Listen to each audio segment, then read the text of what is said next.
Ssemateeka w'eggwanga akawaayiro akabiri mu essatu ennyingo ey'omukaaga A kawa omuntu yenna asibiddwa eddembe okusaba atebwe kakalu ka kkooti kiyite bail.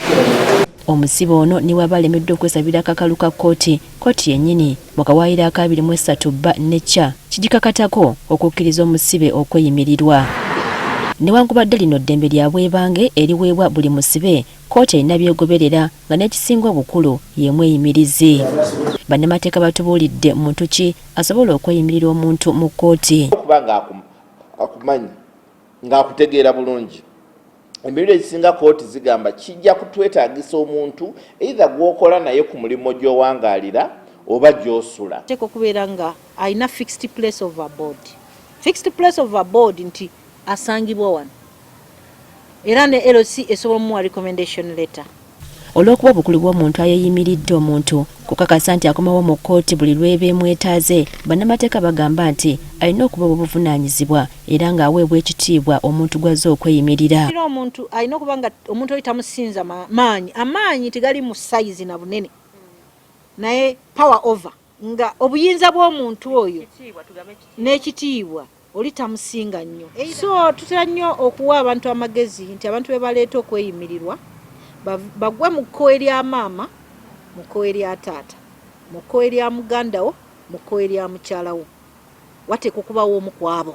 Mu misango egimugamba ng'obukenuzi, ebisaanyizo by'omuntu agenda okweyimirira, kkooti ebissaako nnyo omulaka n'okutuukira ddala ku nsimbi z'oyingiza okusinziira ku nsimbi ezabulankanyizibwa avunaanibwa. Obuvunaanyizibwa okubulankanya obuwumbi bw'ensimbi nga 10.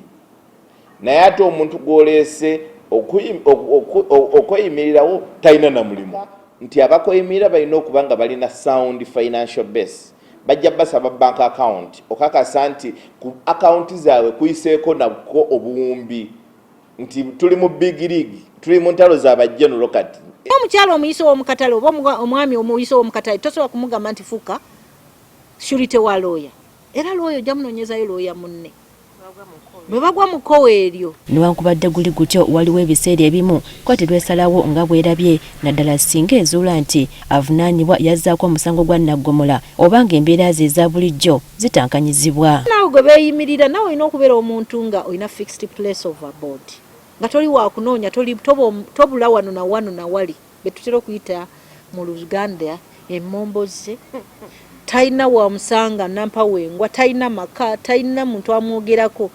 Kati kkooti ye ekigendererwa mu kweyimirira kulaba nti okomawo omusango gukole ki guwulirwe paka lwe gunaggwa ng'olina obuvunaanyizibwa obukomawo. So ebintu ebyo Katonda kkooti ebitunuulira nnyo. Kyokka era newankubadde omuvunaanibwa asobola okufuna abamweyimirira abatuukiriza ebisaanyizo byonna, omulamuzi asobola okugaana okumweyimirira ku lw'obulungi bwe. Kkooti etunuulira nnyo omusango nga gwakazibwa naddala nga guliko public feelings. Okay? Oba bakuleese ku murder charges, family ekyakaaba, bwe bakuleriizinga bayinza n'okulinkinga naawe n'ofa. So ne mukugaana bail olumu mbeera mu protection ya suspect oyo. Tibeerako tempers zikakane. Tusobole okuba nga wabeerawo law and order. Kati gwe bw'otuuka ne bw'oba oleese ba substantial surety kkooti eyinza okugamba this matter, investigations are still ongoing. Case yakatandika, tempers are still high. The suspect is remanded. Kati kino kiraga lwatu nti okusalawo omuntu okweyimirirwa newankubadde liba ddembe lye, obuyinza buli eri mulamuzi okukkiriza oba okugaana olw'ensonga ez'enjawulo. Priska Namulema, Agafeeyo ku Spark TV.